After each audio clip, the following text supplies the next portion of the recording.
When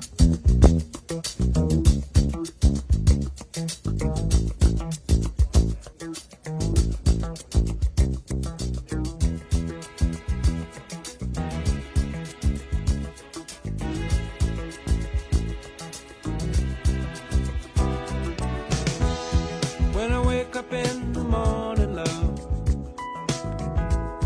and the sunlight hurts my eyes, and something without warning, love, bears heavy on my mind. Then I look at you, and the world's alright with me. Just one look at you, and I know it's gonna be a lovely day.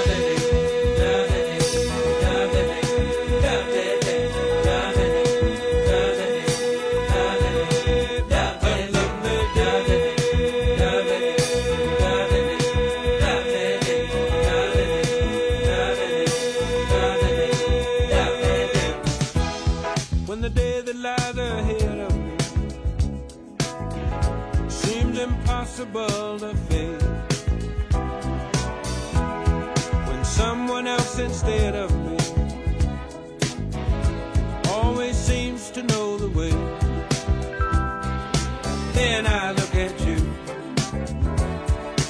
and the world's alright with me. Just one look at you, and I know it's gonna be a lovely day.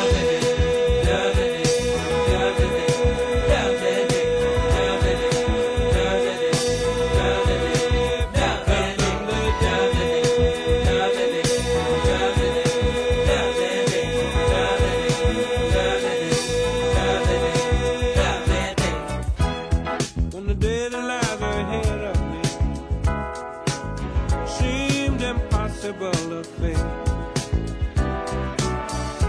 and when someone else instead of me always seems to know the way, then I look at you, and the world.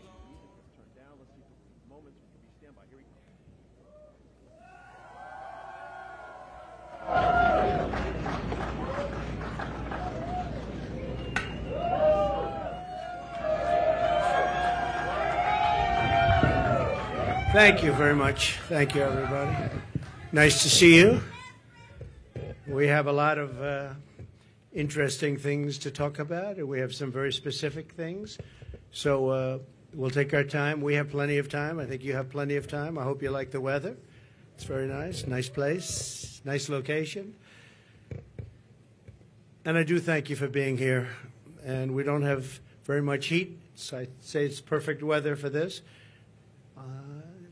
The rain is not imminent based on the fact that there are no clouds.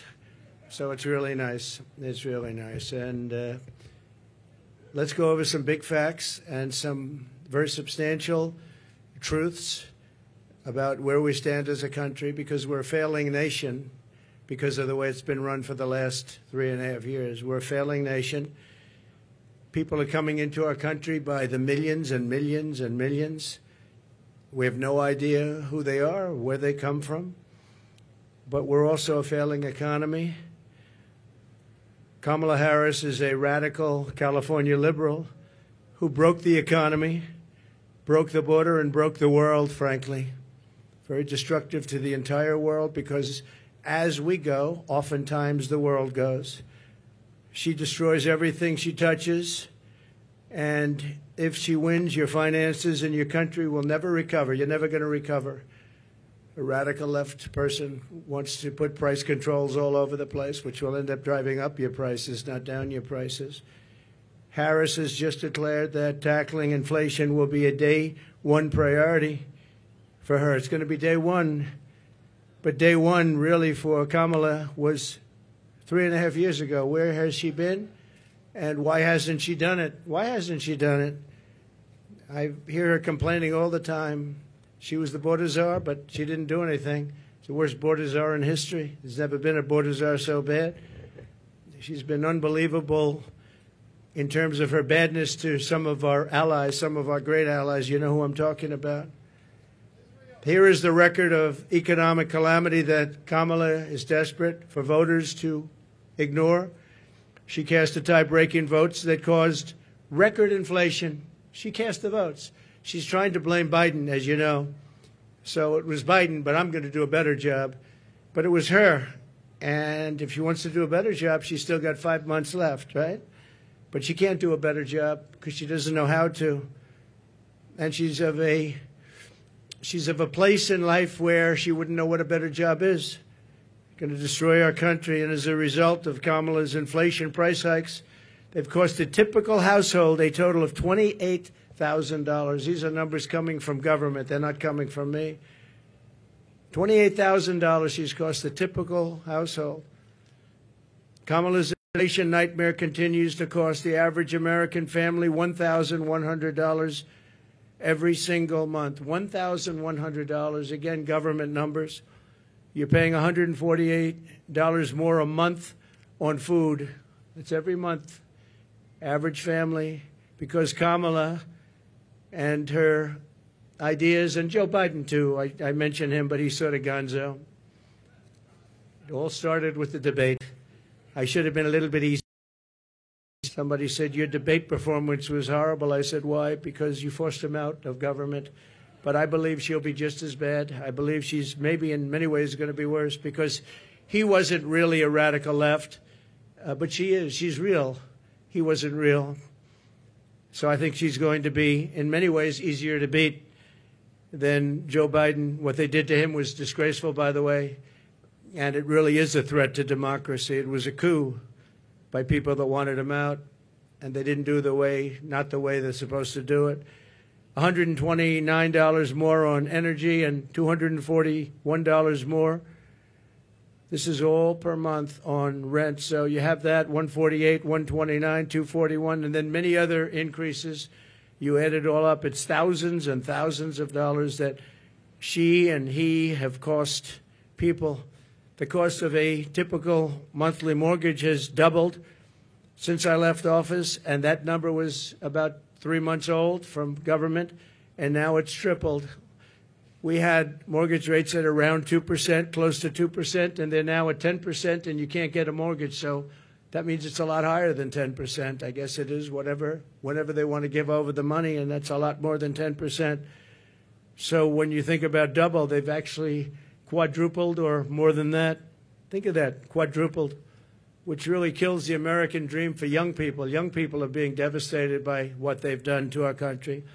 Grocery prices have skyrocketed. Cereals are up 26%. Bread is up 24%. Butter is up 37%. Baby formula is up 30%. Flour is up 38%. And eggs are up 46%. And many items are up at much higher rates than that. Now Kamala is reportedly proposing communist price controls. She wants price controls. And if they worked, I'd go along with it too, but they don't work. They actually have the exact opposite impact and effect. But it leads to food shortages, rationing, hunger, dramatically more inflation. Their Inflation Reduction Act, by the way, was a disaster. It's what caused the inflation. Their Inflation Reduction Act was a con job. They actually admitted that it wasn't really for inflation that they did it. They don't know why they did it, but they named it the Inflation Reduction Act, which was a very nice name. Got approved based on that. Unfortunately, people didn't understand it. I understood it. I said that's going to cause tremendous inflation, and it did, among other things like energy. She's running on the Maduro plan. We call it the Maduro plan, like something straight out of Venezuela or the Soviet Union. This announcement is an admission that her economic policies have totally failed and caused really a catastrophe for our country, and beyond that, a catastrophe in the world. A little bit unrelated, but not totally unrelated. We have wars breaking out in the Middle East. We have the horrible war going on with Ukraine and Russia. All these things would have never happened if I was president. Would have never, ever happened. And they didn't happen. Since Harris took office, car insurance is up 55%, and they just announced it's going to be substantially higher than that within the next week. They expect big increases in car insurance. It's out of control, and insurance generally. Thanks to Kamala's war on American energy, electricity prices are up 32%. Gasoline prices are up 50% and going higher. Meanwhile, real incomes are down by over $2,000 a year. So the incomes for people are down $2,000 on average a year, government numbers. The typical American has seen a 4% pay cut under Kamala and Biden, Crooked Joe Biden. Credit card debt has exploded by 50% under Harris to a record high. It's now at a record high. It's never been anywhere close. Since March, and by the way, people are going to have to start paying that, and it's not going to be a pretty sight for the next period of time. It could be a substantial time. Since March of 2022, the average middle-class household has lost $33,000 in wealth. How about that? $33,000. That's average. In July alone, 350,000 people were added to the unemployment rolls. It's a lot of people. 350,000 people added to the unemployment rolls. And think of that. That's in 1 month. That's in July. Virtually 100% of the net job creation in the last year has gone to migrants. You know that? Most of the job creation has gone to migrants. In fact, I've heard that substantially more than beyond the number of 100%. It's a much higher number than that, but the government hasn't caught up with that yet. But virtually right now, as of the time they did this, virtually 100% of the net job creation in the last year has gone to migrants. Harris gave work permits and Social Security numbers to more than 3 million illegal immigrants to steal jobs from Americans. So think of that. And, you know, they're having a lot of problems with Social Security. I'm going to be the one to save Social Security, but they're having a lot of problems with Social Security because under their system of putting all of these people into it, it's going to blow up and fail. If she's elected, Social Security will fail. It'll be a blow-up like you've never seen before. It'll be a bankruptcy of the entire system, probably the nation itself. You don't have to imagine what a Kamala Harris presidency would be because you're living through that nightmare right now, and it is a nightmare. It's a nightmare. And you're going to stop inflation, but we're going to have a crash, and we're going to have a crash like a 1929 crash if she gets in. You saw a gentleman yesterday who got up, one of the top analysts in the world, frankly, and said that if Trump isn't elected, he predicts, and he's predicting you'll have a stock market crash like 1929. He also said the only time and the only reason the stock market has gone up, even though it had some bad moments recently, but I think we'll take a substantial lead. You saw the polls come out today. We're leading in most of the polls, but you'll have I have a lot of friends over there. So I don't think they're reporters, however, are they?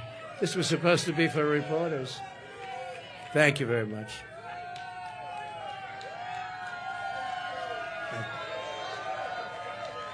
Thank you very much.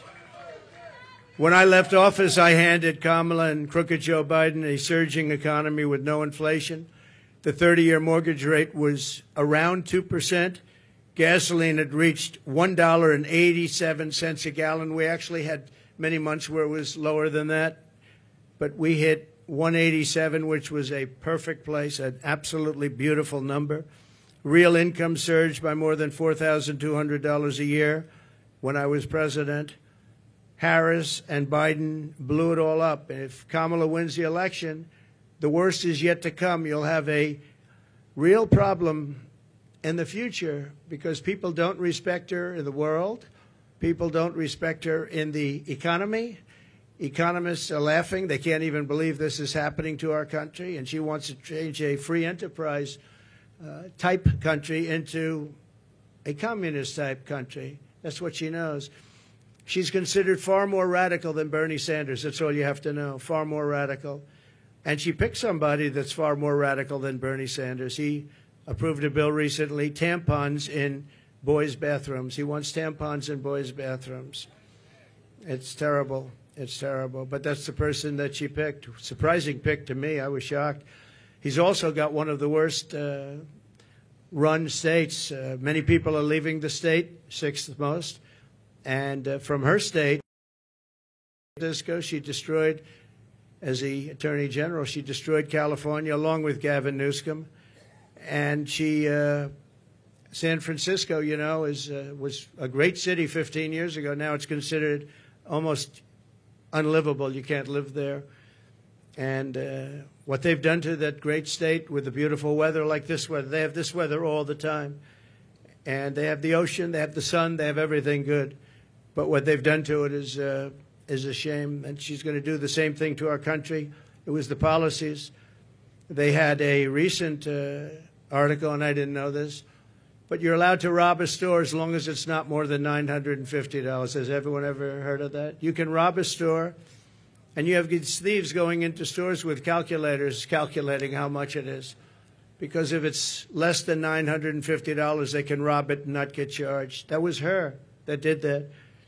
Harris is campaigning on the largest tax increase in American history, including ending the Trump tax cuts, one of the largest tax cuts ever in our country's history, and working with families, a gigantic capital gains tax hike they want, and a new wealth confiscation tax. It's called wealth confiscation tax, which isn't going to make all of her supporters, you know, she's got some supporters that are wealthy people because they're stupid people, but they're wealthy people. She said that a 70 to 80% tax rate is, quote, a bold idea that should be discussed and studied. 70 to 80%. She co-sponsored legislation to abolish very popular private health insurance, which 150 Americans rely on, dumping everyone onto inferior socialist government-run healthcare systems with rationing and deadly wait times while massively raising your taxes. She wants to take away your private health care. There are many people in this country who spend a lot of money on private health care. It's the best health care in the world, by the way. But they want to do it. They worked hard to make money, and they want to do it. Under her, you're not going to have private health care plans anymore. And you can be a wealthy person or a middle-income person, and you want to spend on a really good plan, better than a government plan could be, far better. And you're not going to be allowed. You're all going to be thrown into a communist system. It's a communist system. You're going to be thrown into a system where everybody gets health care. You wait for your doctor like 10 months, 12 months, 11 months. You got to see some of these plans, how they work in other countries. It's disgraceful. So private health care is gone. She wants it out. Now, she could change on that, and she might change on that. She's changed on everything, but I said, why are you changing? I actually was asking somebody that knows her, why is she changing? She had these policies and ideas for years and years and years and very solid on them. All you have to do is go back and look at your tapes, which many have been discarded because they don't want, discarded by the fake news, because they don't want people to see what she said just a year ago and 2 years ago. I've never seen anything like it. Even my statement on waiters, waitresses, caddies, a lot of great people, people that drive cars, no tax on tips. All of a sudden, out of the blue, she comes out. That was months ago I said that. And she came out and she said, no tax on tips. She could have at least said, you know, President Trump had some great ideas, but one of the ideas was no tax on tips. I think it would have been nice, and people would have accepted that. But she just came out like it was hers, and she never had her. In fact, just the opposite. The IRS is all set up to really go after people that make tips. And they passed legislation and signed executive orders making it really hard on waiters, waitresses, and that was very recently. That was just before I made the proposal.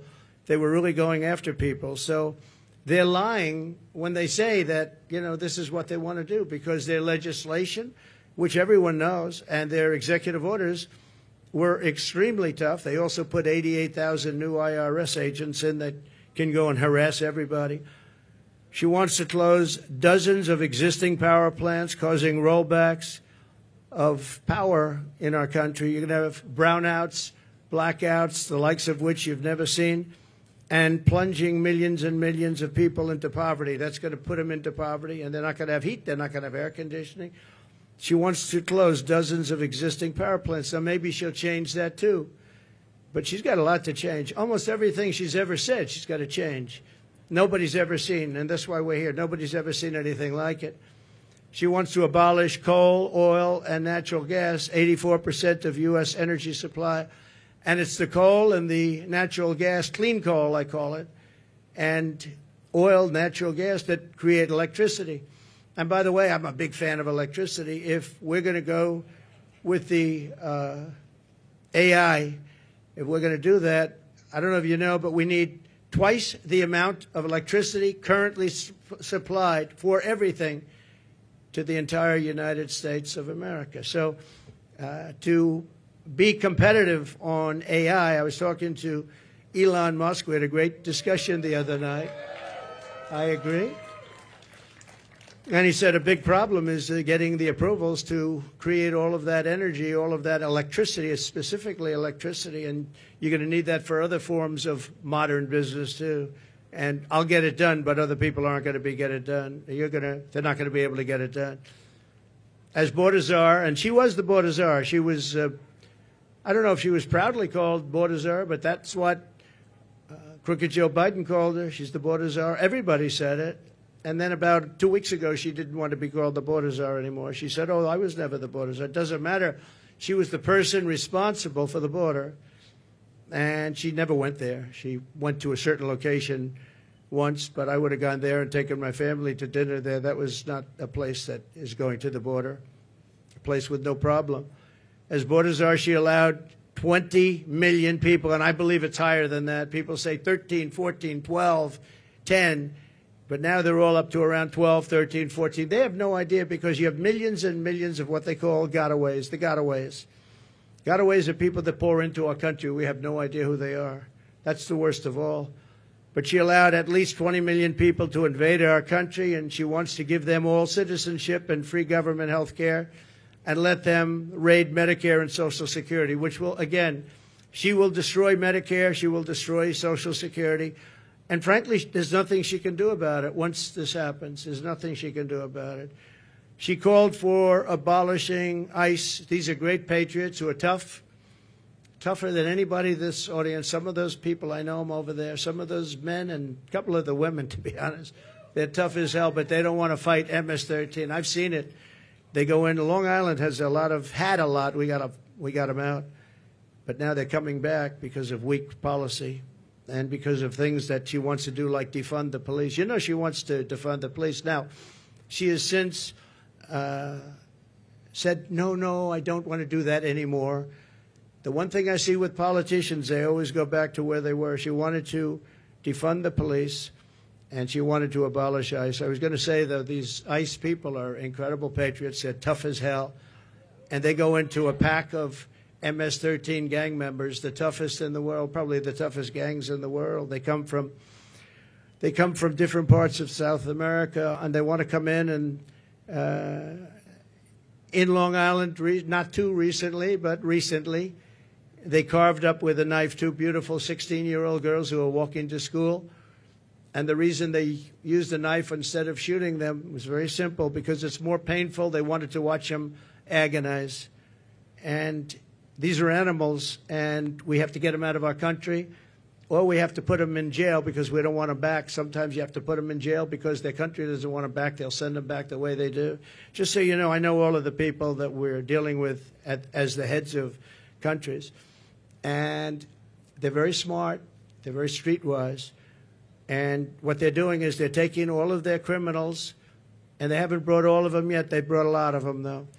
But they'll bring all of them. I'm shocked it's taken so long. If I were in their country, it would have gone a lot faster. I will tell you that I would have gotten them out, too. And they're bringing them into the United States. They're taking their drug dealers and their rapists, murderers, and every criminal, bringing them into the United States. And their crime rates are way down. They're bringing people from mental institutions and insane asylums into the United States. And their population for the mentally ill is way down. They're in the United States. They're dumping them in the United States. They're driving them through a border that's totally open. We stopped them. We didn't let it happen. And when I first came into office, you know the story, that President Obama at the time had no way of getting them back. And I said, I want to get all of the MS-13 in particular out of our country, bring them back to where they came from. A general said, sir, that won't be possible. Why? Because they blocked the airports, they blocked the roads, they blocked everything. You can't do it. I said, so they're making a concerted effort? Yes, sir, they're making a concerted effort. We can't do it. They put planes on the runway so we can't land the planes, sir. And the same thing with the roads. They block up the roads. So if we have buses coming in, they block up the roads. They're totally blocked, and they're terrible. It's been that way for years, sir, all the way back to Bush.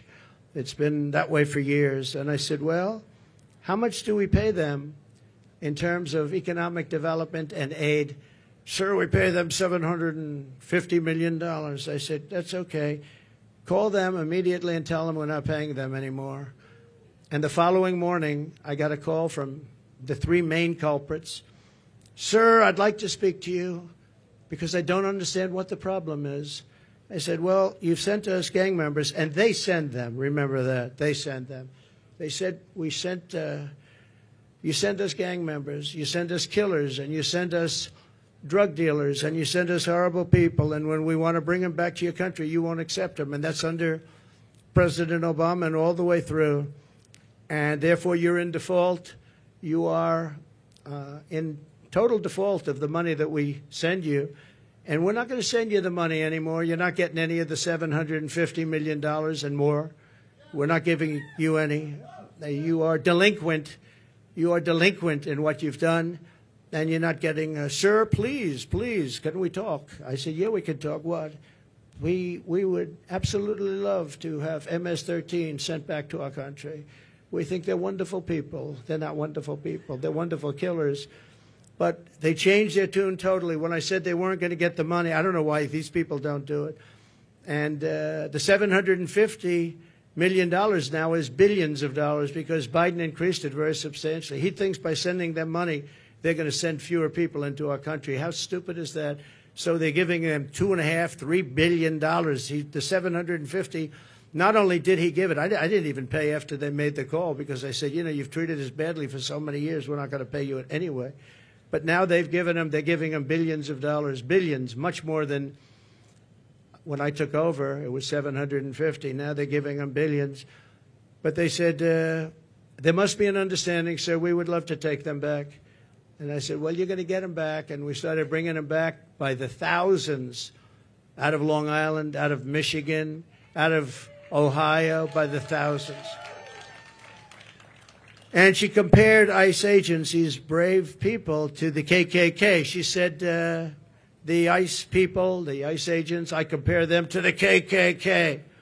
Well, they don't really, because, you know, when you go into like Long Island, like Ohio, like Michigan, we had a lot of them, and you see these men, in most cases, men, the agents, get out of a van and walk into, they call it a pack. It's a pack, not like a political pack, slightly different, even nastier, hard to believe, right?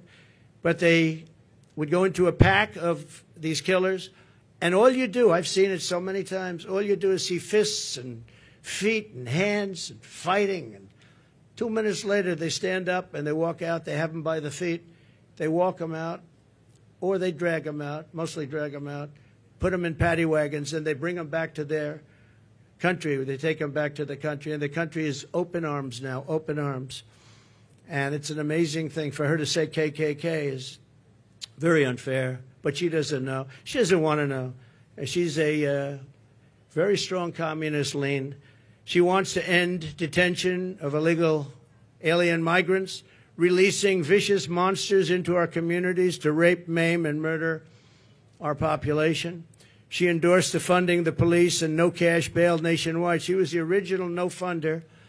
And the only thing Kamala Harris can deliver is horrific inflation, massive crime, and the death of the American dream. She is in favor of the death of the American dream because everything she does really stops, any one of these items stops the American dream. We want our youth to go back and dream of being successful, someday being really successful and employing lots of people, and you can't get up early enough. I gave up that life for a life of politics. I gave up these beautiful places that I have all over the world. for a life of being abused by the fake news media. And yet I would do it again. Somebody asked me the other day, would you do it again? I said, absolutely. Why would you do it? Why would you put yourself through? They go after you. They weaponize government. You have to deal with crooked judges that are after you and crooked prosecutors. And the New York court system is vicious and totally biased and, frankly, totally crooked. Why would you put yourself through? I said, because we're going to make America great again. That's what we're going to do. And it's very important. So when I win, I will immediately bring prices down starting on day one. We will end Kamala's war on American energy, and we will drill, baby, drill. We're going to drill, baby, drill. That's going to bring down prices of everything because energy brought it up. When they went away from my policy, they quickly went back to it, but by that time it was too late. They lost control. But they've gone back to it, and if they win the day after the victory, they'll stop with all the drilling. But they went back to it because prices were going through the roof. They were going really bad, and that's what caused our inflation, and that's what destroyed the lives of many Americans. We're going to reduce energy and electricity prices. I will, by at least half within a 12-month period. We'll be able to reduce prices between regulation and having a tremendous supply, which we have. I always say we have more liquid gold under our feet, more than any other nation anywhere in the world, including Saudi Arabia and including Russia. We're going to terminate the Green New Scam. It's called the Green New Deal. It's a scam. And rescind all unspent funds. We're going to rescind that and pay off debt. And we're going to reduce debt. We took almost $10 trillion for nonsense, for absolute nonsense. We'll do bridges. We'll do roads. We'll do things that we need. But we're not going to be spending it or wasting it stupidly and have China laugh at us. I remember when just a short while ago, Kerry goes, hops in his private plane, flies to China to talk about the energy prices and the energy situation in China with President Xi, who I know very well. Had a very good relationship until COVID came in, but that was a fence too far. But we had a great relationship, and Kerry would go up there, and he'd leave so happy. But they don't do anything. They just talk. They said, oh, yeah, we're going to do that. Oh, as soon as we get to it. In the meantime, they're building a coal plant every week. But now I hear it's 2 coal plants a week. And we're dying for energy. We don't have energy. And they're getting set for the AI because they're going to create so much electricity, and we're not going to be able to do it. But you'll do it if I have it, because that's an emergency. We have to be able to compete with China and other countries that are able to create new energy if they want to, and they're going to want to, and they do want to. But they're building at least 1 coal plant a week. Germany, as you know, went a little bit like us, and that was the end of Angela because their whole economy crashed. And their new government is building coal plants all over the place. They're building brand new coal plants, nuclear plants, and other things because Germany was going to fail. So why are we following these countries that tried it and failed? And they're smart countries. They tried it, they failed. Why are we doing this? Why aren't we creating great energy plants, great sources of energy, instead of playing this game with wind that is ruining everything, killing all your birds, destroying the fields, all these gorgeous fields? You got windmills all over the place, and you have birds. You want to see a bird cemetery? Just go under a windmill. You see thousands of birds dead. The bald eagle, if you kill an eagle, they put you in jail for years. And yet these windmills knock them out like nothing, and nothing happens to the people. Now, it's a green scam. It's a shame. Look, I'm all for clean energy. I want clean water. I want clean air. But you can't destroy your country over it. You just can't do that. We want to stop wasteful spending and big government special interest giveaways. You have giveaways. You have some of these people that are giving. Look, they're not giving millions and millions of dollars to politicians because they like their policy. They're giving it because they made deals. They're going to take over lots of different things in our country. They're going to build windmills as an example. They're going to build big solar fields that take up half the desert. Massive solar fields, and I'm a big fan of solar, but it can't fire our plants. It's not going to fire our plants. Fire up those plants. We got to get them going, and the only thing that can do that is fossil fuel right now. And the only thing that can make electricity, which we all want, is right now fossil fuel. and nuclear. And nuclear has its place, a very big place in our country, very big place. China is going with nuclear. France has been going with nuclear for many years. We want to end the Biden-Harris electrical vehicle mandate. We have to get rid of the electric vehicle mandate. And look, Elon endorsed me strongly, most powerful endorsement. He said it 3 or 4 times the other night during our little chat. But a chat that was very well listened to and attended. We know that, right? It broke every single record, I think, in history. And he's a great guy. But I told him, I said, you know, I have one problem. I'm all for the electric car, but it's a very small percentage. I think the electric car is incredible. I think what you've done is incredible. But people are going to want, some people are going to want gasoline-propelled cars. They're going to want hybrids. They're going to want other types of cars. And Elon, you know, they're going to have to do that. And he understands that fully. And I think he was amazed by this electric vehicle mandate. They want it for trucks, too. If you do it for trucks, you're not going to have any. You talk about a supply chain problem. A truck going from New York to Los Angeles, if it's electric, will have to stop 6 times for long periods of time. If you have diesel fuel, it goes all the way, and you can even come a piece of the way back before you have to reload. And with diesel, the truck gets lighter because you're using up the fuel. With the electric, it stays at a heavy weight. An electric truck is 2.5 times heavier than what we would call our traditional trucks. And a man from a company said to me, you know, sir, I've been buying trucks. For 50 years I've been buying them, and every single year they got better and bigger and stronger and more powerful and more efficient, more fuel efficient. And now we build apartments in the truck, sir, and you would be proud to stay in those apartments. And then I say, I don't know if I would. But I know exactly what he meant. Those big, he said, it's incredible, the trucks. I said, who builds the best truck? He didn't tell me. He said, they all do. You have 4 companies, 5 companies. They all do, sir. They build great ones. He said, but for 50 years, they got better. Every year, I started off with 1 truck. I said, how many trucks do you have now? 27,000. I said, 27,000, and all big ones. He's the biggest. This is the biggest. He said, for 50 years I've been buying, and every single year they got better, more efficient, stronger. He said, if they make us buy electric trucks, we will go back 70 years because the truck is worse than the one we had 50 years ago. And he said, I won't partake in it. They want people, they want the truckers, the trucking industry to do that. One other thing, the truck is heavier, and the battery is much larger than the tanks. And the battery would take up about half of the payload. Think of that. But just as importantly, the battery and all that goes into electric is much heavier. The truck it weighs 2.5 times more than a normal truck fired up by diesel. And he said, if that's the case, sir, you would have to rebuild every single bridge and road in America because the weight is so enormous. It wouldn't be able to go on the bridges and all of the different weight-bearing roads in America. I said, did you explain this to the people? I mean, you know, a 5-year-old child, if he was hearing these things, it doesn't go far. It takes too much room. You don't have any room left for anything. It's almost the whole thing would be carrying a battery. Does anybody explain this to these people? We do explain it. They know it very well. At the end of the meeting, they say, we don't care. Just start making your electric truck. We're not going to do it. We're not going to do it, he said. So we're going to repeal all that. We're going to repeal Kamala's regulatory onslaught, saving households an estimated $5,000 a year at a minimum.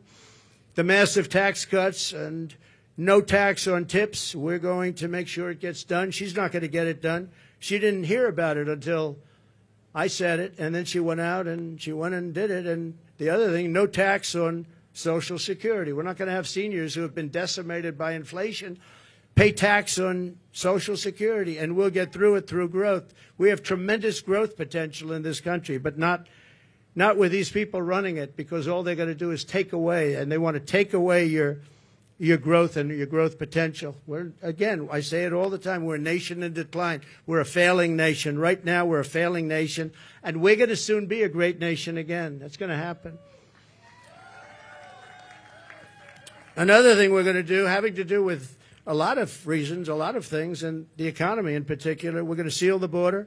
We're going to stop the invasion. We're going to send the illegal aliens back home. We're going to bring down the cost of health care and housing.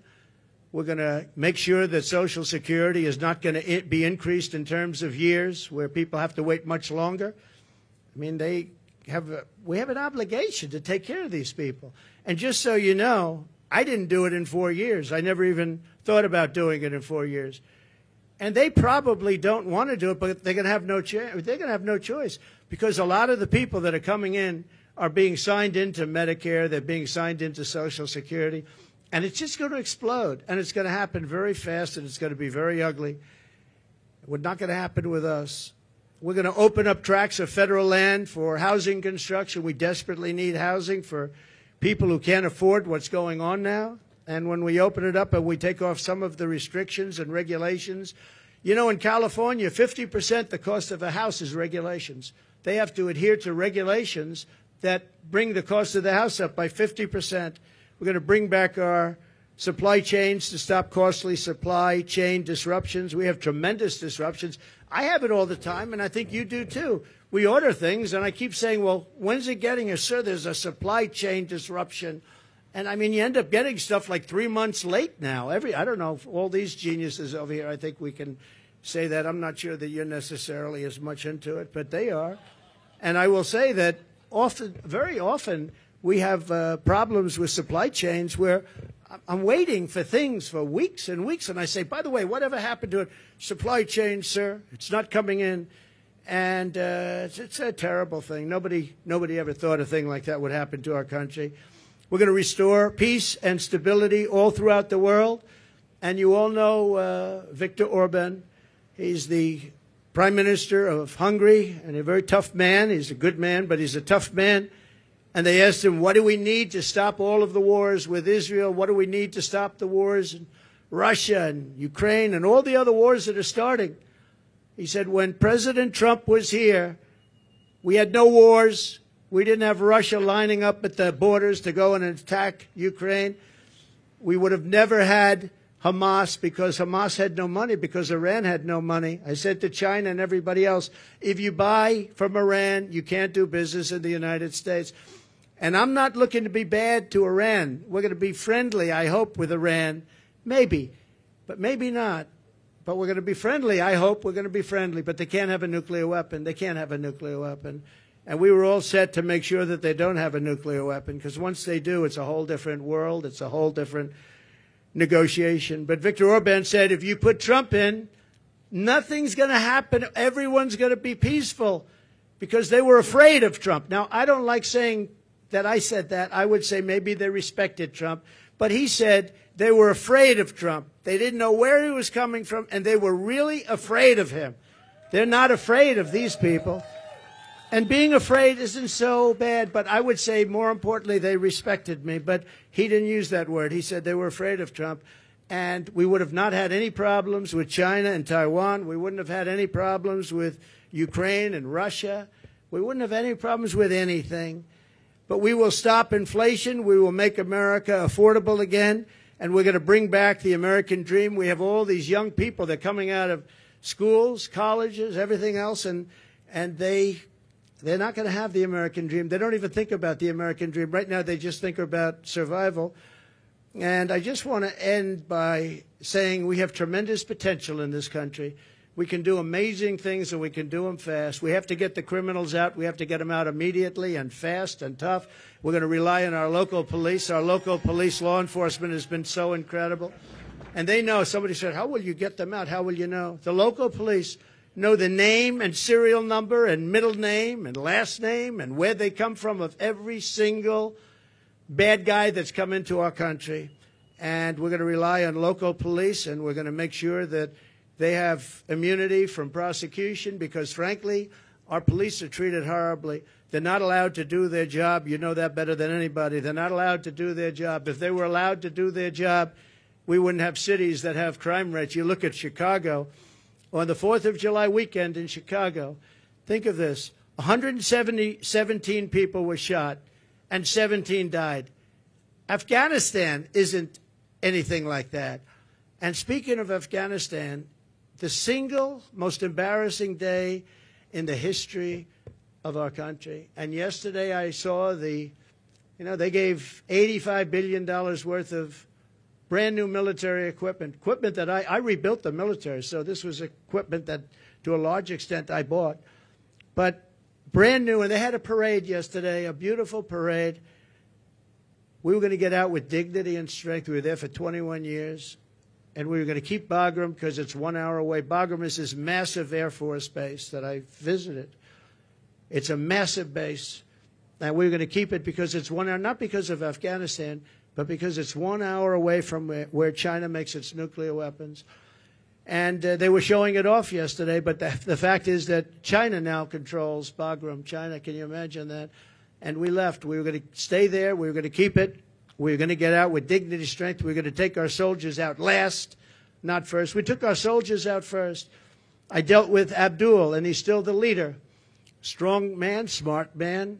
But he understood that if he did anything, because we were losing a lot of people to the snipers, and under Obama, it was terrible. It was brutal.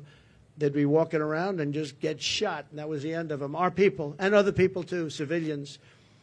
And I let him know that if you do that, we're going to hit you so hard like you've never been hit before.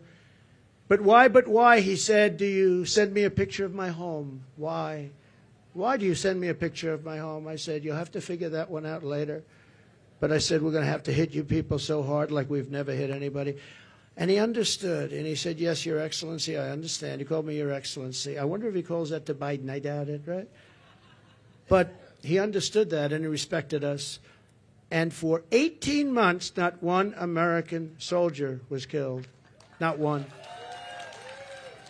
And then I left because of an election where I got millions of more votes than we did in 2016. We got millions of more, from 10 to 12 million votes more. Think of that. No president has ever gone with that kind of an election uptick. Usually a president will get less. President Obama got less, much less, his second time, but he won. But he got much less. We got 10 to 12 million votes more, and that's not including other votes that we can talk about at another day. But this is their votes, 10 to 12 million more. And we left, and that's when all the problems started. We didn't have these problems. We would have never had a problem with Abdul. We would have never had a problem with anybody, frankly. And I'd have to say, you're looking at things behind me. They did a nice job. Wow, I haven't gotten to see. That's good. I don't like the tags very much. Look at that, up 46% eggs. Wow, up 65%. Wow, school lunch is up 65%. How can a family afford that? But look at this over here. What a nice job. I think I'm going to take some of them back to my cottage and have a lot of fun. Like the Cheerios. I haven't seen Cheerios in a long time. I'm going to take them back with me. Bacon is through the roof. They're all through the roof. The milk, everything is bad. And we're going to straighten it out. We're going to bring prices way down, and we'll get it done fast. And with her, it's just talk. She's a radical left San Francisco person who destroyed the place. And I don't know. It's hard to believe that she can even be in the discussion. They had a group of 12 people that she was considering, and they put her name in there, and they marked them, who were the best and who were the worst. And she was actually rated the worst of the 12. They had 12 plus her, 13 people, and they rated her the worst. Now, 6 weeks ago, she was considered to be a failed vice president and a failed administration, a disaster. And now all of these people are talking about her like she's Margaret Thatcher, liberal version. She's not smart. I don't believe she loves our country. And we cannot have our country destroyed, because once that happens, it'll never be able to come back. Okay? If you'd like, we can ask a few questions. Mr. President, it's been reported that you recently spoke with Prime Minister Netanyahu, maybe as recently as yesterday. Can you clarify when the last time was you talked to him, and what advice, if any, you're giving him about a ceasefire, about ending this war? The last time I saw him was at Mar-a-Lago, and he came with his wife and a large group of people. And we had a very good relationship with him and with Israel. Again, this would never have happened. October 7th would have never happened, would have never, ever happened. And he asked for the meeting. We had the meeting. It was about 2 hours, 2.5 hours long. And I expect I might be talking to him, but I haven't since then. No. Did you encourage him not to take a ceasefire deal? Did you give him any advice No, about I didn't ending the war? encourage him. No, he knows what he's doing. I did encourage him to get this over with. You want to get it over with. It has to get over with fast. But have victory, get your victory, and get it over with. It has to stop. The killing has to stop. Yes, please. Thank you, President Trump. You've spoken very passionately about how God saved your life. And I'm wondering, have you put much thought into why God saved your life? As in, for what purpose has he been shielding and protecting you? So, I don't know if you heard the question. You've spoken about God saving your life. That I've spoken passionately about it. And something happened because that was a miracle. I never looked that way. The audience was massive and it was in front of me. I never have that particular graph. That was a graph on, as you all know now that it's very, I think everyone knows it very well, but it showed the great numbers on illegal immigration. It was the lowest point we've ever had. And it was one that I use less than 20% of the time. It's always at the end of the speech, not at the beginning of the speech. And it's always on the left side, not the right side. And yet, for some reason, I called it. It's not on a teleprompter. I do things largely without a teleprompter, frankly, because it's hard to hold an audience if you're going to go for an hour and a half or 2 hours reading a script. And I just talked about it, and I moved to my right, turned sharply to my right, ping. And if I didn't do that, I'm not here with you. So, yeah, God has something to do with it. It's a miracle, and God had something to do with it. And maybe it's we want to save the world. This world is going down. This world is going down. So it could be. But I believe that. I believe that my sons are very good shooters. They're like scratch golfers, better, relatively speaking, with shooters, great shooters. And Eric and Don both told me from 130 yards. I said, well, that's pretty far away, isn't it? They said, no, that's like a 1-foot putt with, weapons like the one being used. Plus, he was a good shooter. This guy was a good shooter. He went to the range and shot a lot, and he was supposed to be a pretty good shooter. They said a bad shooter would hit the target almost 100% of the time. So something happened. And I have to say the Secret Service sniper did an amazing job. He had 5 seconds to find the target and hit the target, and he hit the target within, think of this, 5 seconds. And he was much further away because he was over here, and this other person was over there. So you have to give credit. And I have to also say about the Secret Service, when I was hit, I knew it because when I touched, there was blood pouring all over my hand. I said, I guess I know what that is. And I was going down for protection. And they were screaming, get down, get down. There was bullets. And those Secret Service guys were, and person, Kate, they were on top of me in a matter of, I think, 3 seconds. It was time dead. And bullets were coming out. I would hear the bullet. I didn't realize you could hear it, but now I know very well. Those bullets were going right over my head. They were there and very brave. There was nobody that said, I'm not going to be going there. They just, they were there very quickly, and they were very brave. There were mistakes made, obviously. He shouldn't have been up there. The roof should have been taken care of. And there were mistakes made. There's no question about it. But there was a lot of bravery also. We have to remember that. Okay, thank you very much. Brian? Thank you. I'm going to talk about credit card debt for just a second. You've got all these items. It's a record. It's a record. Credit card. 48% up. And many families going into debt just to pay for groceries. Yeah. What's your message to Americans right now that you can make America affordable again? Well, I would say my message to them. So he said, credit card debt is at the all-time high. It's never been like this. What's your message to America? How are we going to solve that, and what will they do? You know what I think they should do? They should, on November 5th or sooner, if it's early voting, which largely it is, which is ridiculous. We should have one-day voting, paper ballots. We should have voter ID, and we should have proof of citizenship, because people are voting and people are going on now without citizenship. But we should do it, and maybe we'll be able to get that done, too. It's one of the things I want to do. But my message to them would be very simple. Vote for Trump, and we're going to fix the problem. We're going to get it fixed. We'll get it fixed. Follow-up question, yes, if I could. Kamala's been promising on day one, I'll do this. And for basically 4 years, she's promised this day one. Yeah. What will you do on day one to turn this country around? So she is saying when she gets in, she's in now. and especially with Biden, because, I mean, he's not in the best of shape. But you know what? She's in there now. She can do anything she wants. And she's still saying, if you elect me, I'll do this, I'll do... Why didn't she do it? Here's my one question. It's the easiest question. Because she complains about everything. Why didn't she do it? That's all I ask. On day one, we're going to drill, baby, drill, and we're going to close the border, and we're going to let people come in, but they're going to come in legally. They're going to come into our country legally. But on day one, we're going to do many things. You know, I can do a lot of things at one time. But the question's often is, what's the first thing you're going to do? I would say we have a tie. We're going to close the border. We're going to stop the millions of people coming in, and we're going to take all of the criminals that have come in, and we know every one of them. I know. And the local police know better than anybody else. They're going to work with us. I've spoken to a lot of the sheriffs, every police, virtually every law enforcement group in America has endorsed Trump. I don't think anybody's endorsed Kamala. Not one. I don't think anybody's endorsed him. And you know that better than anybody. In Florida, all over California, they've endorsed me. We have the relationship I have with law enforcement.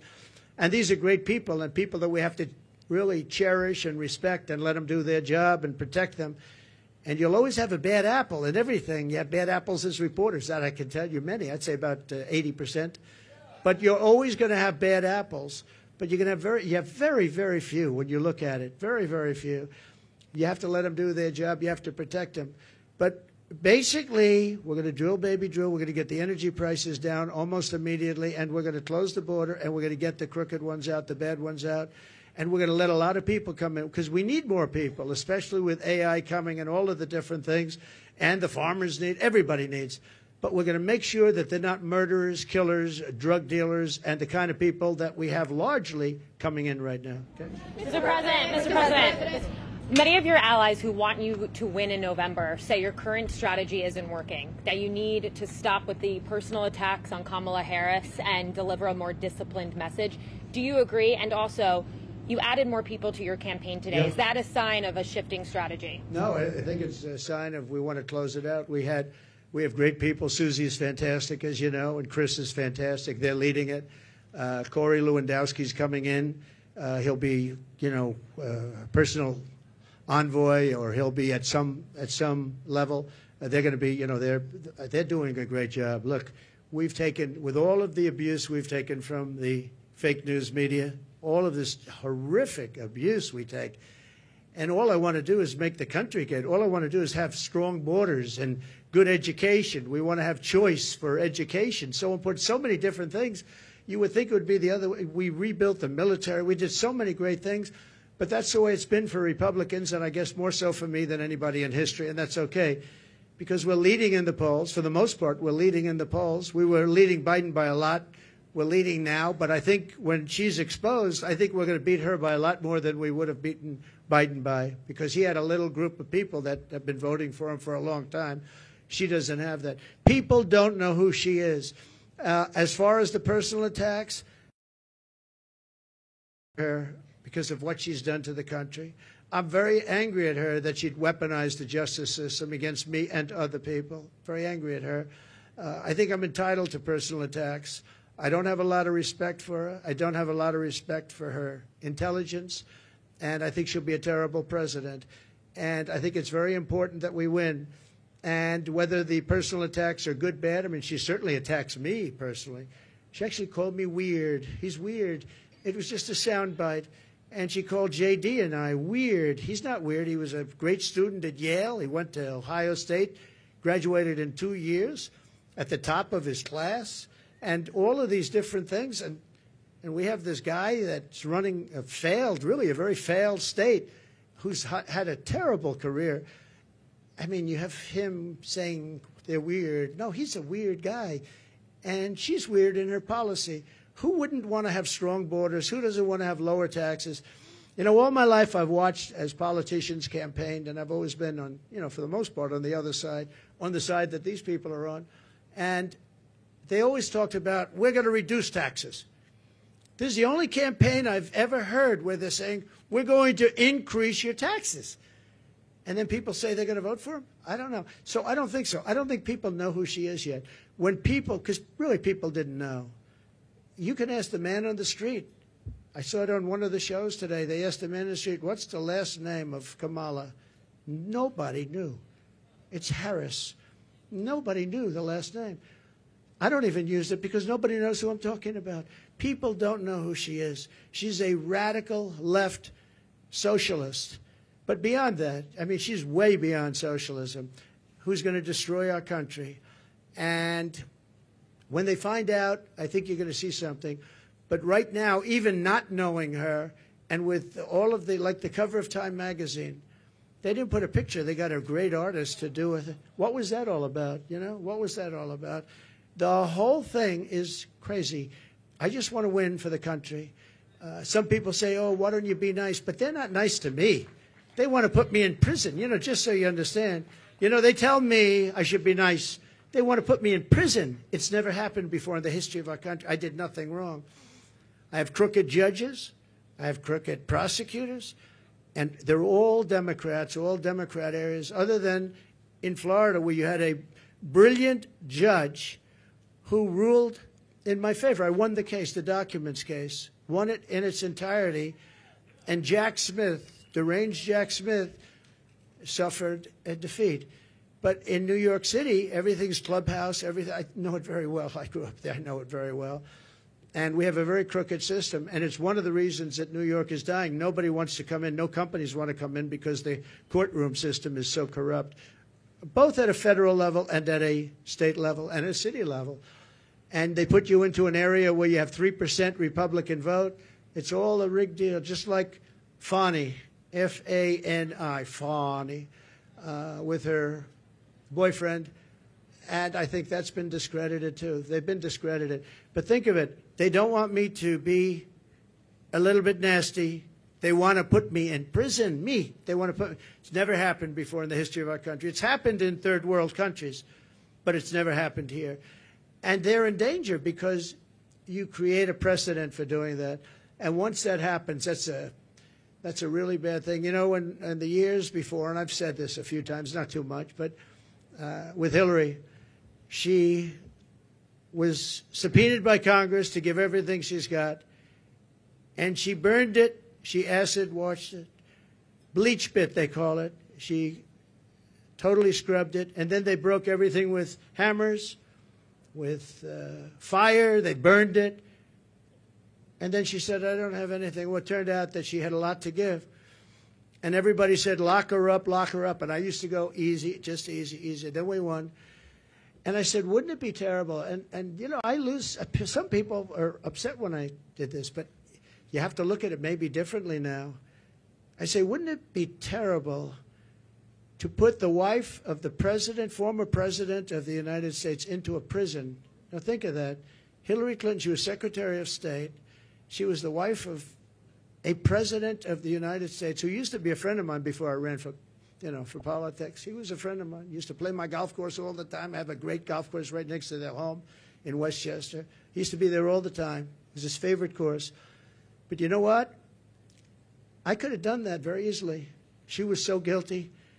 And I said to my people, wouldn't it be terrible to put, I don't know, wouldn't it be terrible to take, and we won the election, wouldn't it be terrible to take a former Secretary of State who was the wife of the President of the United States and put her into a prison? But that's what they want to do with me, and I did nothing wrong. It's all crooked politics and really crooked judges. You know I have a gag order. Do you know I can't even talk about it right now?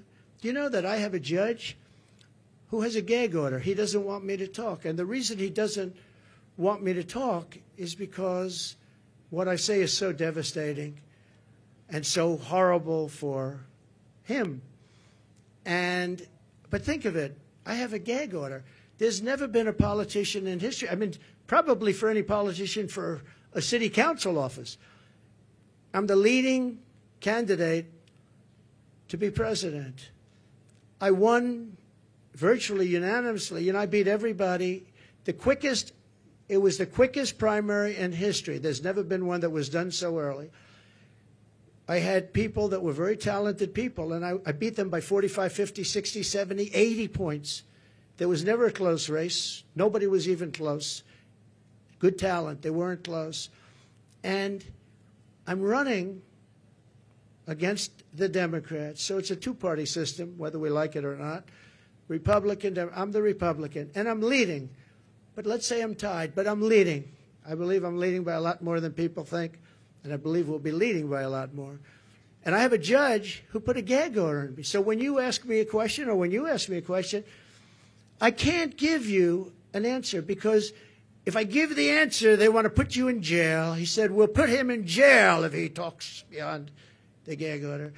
And this is in a state where, unfortunately, the laws have been very bad, and they haven't been upheld by the appellate divisions generally. Although I have one case where we a certain judge, I won't use names, but the Attorney General case, where we won 5 appeals on the same case, the most ever trial. It was a ridiculous, horrible decision where you have a very, very biased voting population and a judge whose hatred of Donald Trump was beyond belief. And we won the case, but he ruled a ridiculous amount of money, civil case, ruled ridiculous. Now, this is what they're doing is interference with an election. They want to interfere. Look at the one thing, they want to sentence right before the election takes place. Let's sentence him, because who's going to vote for him if we sentence him? Let's sentence him right before. No, this is interference with a presidential election at a state level, and it's a state that always goes Democrat. It's interference, and as you know, the Supreme Court ruled recently on immunity, and I'm immune from all of this stuff that they charge me with. But isn't it a terrible thing? And yet Hillary Clinton, when it came time to make a decision, I said, I don't want to put the wife of the President of the United States in prison. I want the country to come together and to be unified. And here it is a few years later, and these people say, let's put him, why? Because I challenge an election? Because I want to challenge an election, or some other reason? It's a really disgraceful thing. It's a shame. And it's a very dangerous thing for both parties, because once they start that ball rolling, once they started rolling, that's a nasty ball. Yes, please. Please. 2 quick questions here. Nikki Haley told our Brett Baer that Republicans need to stop whining about Kamala Harris, focus on courting those independents, those suburban women, the moderates out there. What do you think of that strategy, and would you consider having Nikki Haley on the campaign trail with you? Sure. I think that we've done very well. I think that we're hitting a nerve. I think this is a different kind of a race. All we have to do is define our opponent as being a communist or a socialist or somebody that's going to destroy our country. You know, I fought Nikki very hard. I beat her in her own state by legendary numbers. And I get along with her fine. I appreciate that she endorsed me and all of that. No, I think that I think relatively to what they're doing and how radical they are and how, in many ways, how sick they are, I think I'm doing a very calm campaign. I mean, we're here. There's no shouting. Now, you'll say he ranted and raved. Not you, but some of you will say he ranted and raved. I didn't rant and rave. I'm a very calm person, believe it or not. If I wasn't, I probably wouldn't be around anymore, you know. Probably wouldn't be around. But no, I think I appreciate her advice. I have to do it my way. You know, I ran against her, and I did it my way. People said I should maybe do it a different way, but I won in South Carolina by numbers that nobody's ever seen before. You know, it wasn't even close. And I think she's a good woman. I'd love to have her support. Yeah, she gave me support, but I'd love to have her go around and campaign. Quick follow-up on the economy. You mentioned this in your remarks. Vice President Kamala Harris wants to put a ban on price gouging. Do you think that the federal government should be responsible for determining food prices? Well, not only responsible, they probably can't do it legally, and that will drive up prices. She wants no fracking. Now, she may go and change that. I think she's already changed it. But she wants to have no fracking. I want no fracking. But for her whole life, she said that. No fracking. Then about, I don't know when, a couple of months ago, all of a sudden when she started looking at polls, remember this, she all of a sudden says fracking.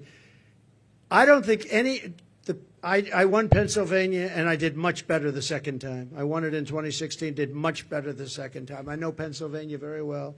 I don't think there's any way in hell that somebody that's intelligent living in Pennsylvania is going to vote for somebody that basically will eventually end fracking, end fossil fuel. So whether it's Oklahoma or Texas or Pennsylvania, a big energy state, people don't realize that 350,000 people work in that industry. But maybe more importantly, they don't want to pay $9 a gallon for gasoline. So, no, I think that she's made statements. I don't know how you get out of it. I don't know how you can say for 10 years there'll be no fracking. I mean, we have tapes of her laughing at the stupidity of the question. Of course I'm not going to allow fracking. And then all of a sudden, a few months ago, she comes out in favor of, oh, yes, I'd allow fracking. I don't think anybody in Pennsylvania will be. I think she's going to do very badly in Pennsylvania. You have to frack. We need the energy, and Pennsylvania needs the jobs, but Pennsylvania needs the energy also. That energy is going to support our new system for AI and all of the other modern things that need massive amounts of electricity and energy, massive. So it's a very good question, actually. But we have to unify as a country. We have to come together, and I think we can. You know, I get that question oftentimes, and I used to think maybe there's no way because, you know, some people want a border, some people don't want a border. Most people do want a border. But there's such a difference in people. But just before COVID coming out, so 3 years, we went a long period of time, and we had an economy going the likes of which no country had ever seen before. I think you would agree. There's never been anything like it. And people were coming together. People were calling me I would call them radical left, but I would say very liberal people, very progressive people. They came to me. We would like to get together. In fact, we worked out criminal justice reform. I was the only one that could have done that. I won criminal justice reform, and I got that for black leaders that came to see me. Criminal justice reform. Obama couldn't do it. Biden wouldn't even try. But nobody could do it. I got that done. And I got conservative votes to get it done. They needed at least 5 very conservative votes. It was very hard to do. I got that done. Our country was coming together. And, you know, I can tell you the story of criminal justice reform. When you do that, that means that's a big step. But I was seeing people that were not seeable, that I wouldn't want to see them and they wouldn't want to see me. And all of a sudden, I was having lunch with people that, if I told you who they were, you wouldn't even believe it. Our country was coming together. Success was bringing our country together. And it can be done. Success will bring our country together again. It can be done. It was an amazing phenomenon. And I used to say, I don't know, it's awfully tough to get it together. I've never seen anything like it. Like, for instance, me getting criminal justice reform done. And I did that with Democrats and some very conservative Republicans who said it's very unfair where people are staying in jail for 35, 40 years.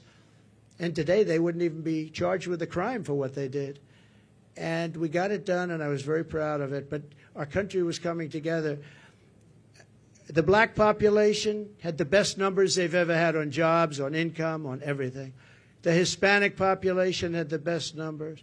Asian population, men, women, young people with diplomas from the best schools, Harvard, MIT, the Wharton School of Finance. They're all coming together, and everybody was happy. And young people without a high school diploma. The best MIT students and people without a diploma were all working. They were making more money than they've ever made. There wasn't one group that wasn't doing better than it was the year before, 2 years before, or 10 years before. It was the best our country had ever done, and we were leapfrogging China. China didn't have a chance. I took in hundreds of billions of dollars in tariffs from China. Hundreds of billions of dollars. No president ever took in 10 cents. And what happened was an amazing thing. We had a great, successful country, and our country was unifying. It was the first time anyone's seen it, but our country was unifying. From some of the polling out there, I know you're saying that you're leading in some polling, but there is other polling out there. A Fox News poll out just yesterday has you up by just 1 point. How do you break away? 1 or 2 points, yeah. And Fox News has always been my worst poll, believe it or not. And even Fox News had me up by 1 or 2 points yesterday. Came out, I think, 2 points, 1 point. I also think, I tend to poll low. In some cases, really low. In 2016, I was polling low because people didn't want to say who they're voting for. I don't know if that's supposed to be a good thing or a bad thing, but it is what it is. And we did very well in 2016, and we did much better in 2020, much better, but bad things happened. Through COVID, very bad things happened, so we're not happy about that. Yes, I've seen you around a little bit, so go ahead, please. Mr. President, thank you for doing Thank you very much. Thank you. So you talked about how COVID from China was a fence too far. What's your plan for holding China accountable if you get reelected? Well, I want to get along with China. I had a great relationship with President Xi. We made a fantastic trade deal, $50 billion of farm products and manufacturing products they had to buy here, and they were adhering to it. They don't adhere to it anymore because they don't respect Harris or Biden. But as you know, we signed a trade deal with China, and it was actually better than even the USMCA. It was a great trade deal. China had to buy $50 billion, not $15 billion, not anything else, $50 billion. And it was a great trade deal. I think that that's one of the underrated things. I think we'll have a great relationship with China. Relationship. I was taking advantage of the years. So was every other country, in all fairness to China. Every single country was taking advantage of the United States. I can't think of a country where I was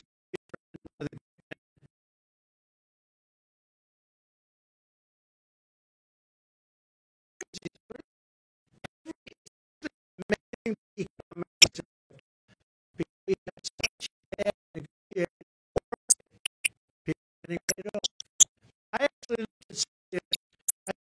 I could who made it ill, and paid off. And then I came to it, yeah, it was like he worked as a agent for the country. 3 years later, 4 years later, we changed a lot of South Korea. We changed South Korea from a horrible deal to a good deal. I made a great deal with China. Billions. In fact, understand when I said the number we're talking about 15, I thought when they came back to me, they said, we're at 50.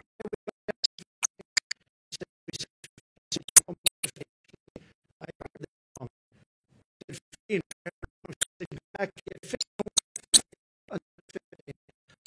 It was great. I agree. We can have a relationship with China. Get a great relationship with other countries. Things with China, I actually the one thing is have to respect you. They don't respect you. I was tough on Japan.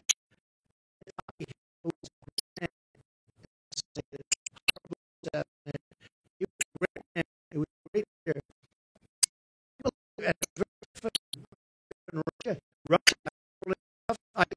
Russia, I introduced the biggest pipeline in the world. The biggest, all of you was going to be supplied by Russia, and I did his day.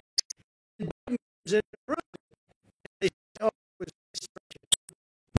Said to me, it was supposed to be like, I would hate my cat because you are brutal. Think that none of that thing is sanctions. I ended George Biden was there, and then comes in. $3.5 billion from that they brought it up. Chris Wallace is not the father. There's no reason for him like what's that? You should be talking about that. They $3.5 billion from the mayor of Moscow. Why not talk about that?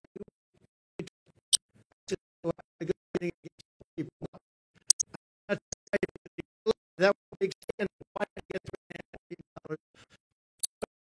Approved.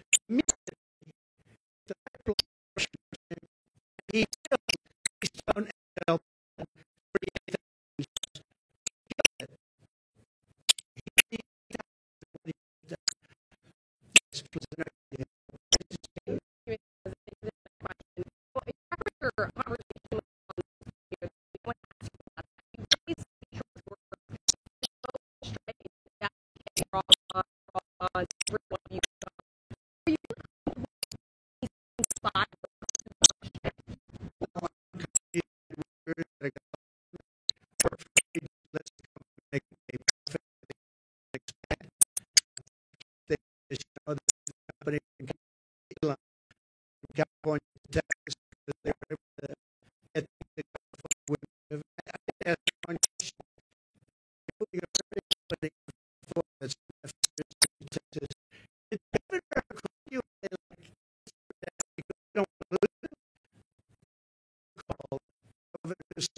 He never called. If a governor of California had on it or anybody else would come later, I would call. But you know what? He to get he got rid of a lot of people on tax for poor. A lot of people. So you got to run the company.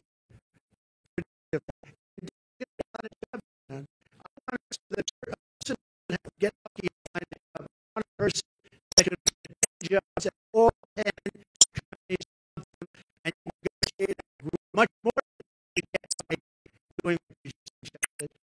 So he has a strong guy, and he wants to get the workers.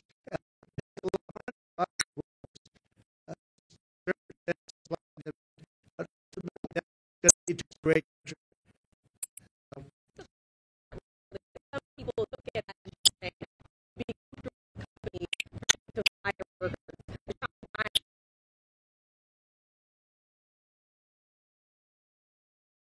It's economic terrorism.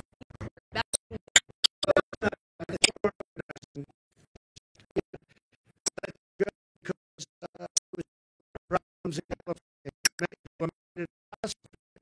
In with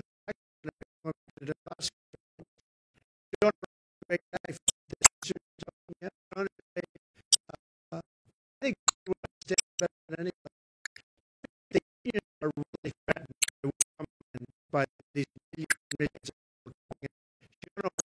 The black population is absolutely the Hispanic population is absolutely threatened because these people coming in and it's very hard. What happened in our country is very bad. On campus, he believes that you can't stop it.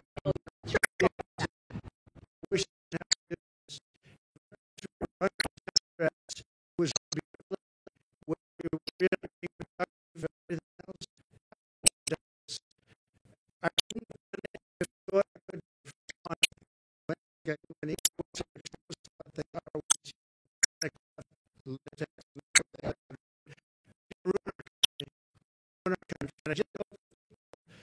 I already have. I hope they are able to think of themselves. If they think of themselves, they look at the instructions and be and the person from nowhere came. Nowhere. State said, I love the state. The state is one cited in boys' bathrooms. All boys' bathrooms in Minnesota. And what's going on? What's wrong with us? What's if we had somebody do a job, I would be happy. Even last month, I hope the kids really I think this country want our country to do great. They were great. I was the first to say that. You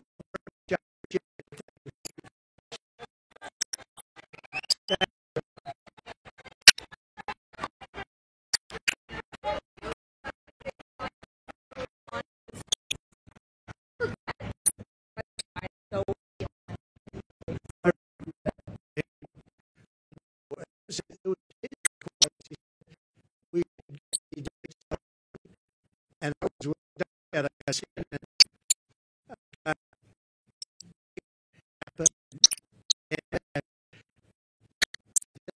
Trump people, they wanted to have a debate with their white parents, every single thing that I couldn't do, I said, so they got more engaged.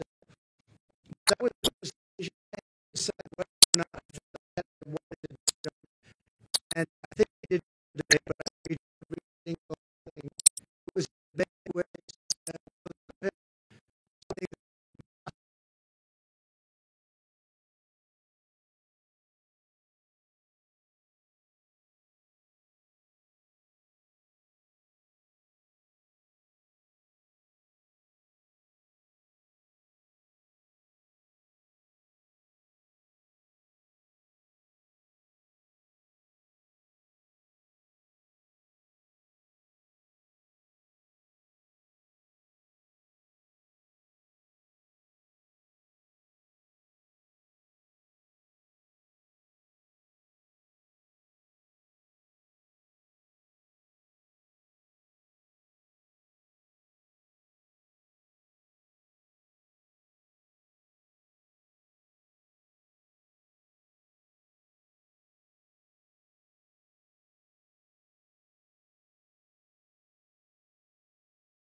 Wheaties or Cheerios? Which one are you picking? I want them too.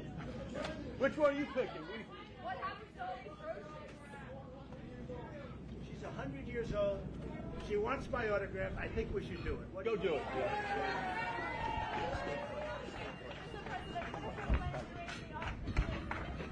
Follow him if you can. Follow him. I think it's going to be a mess. President Trump.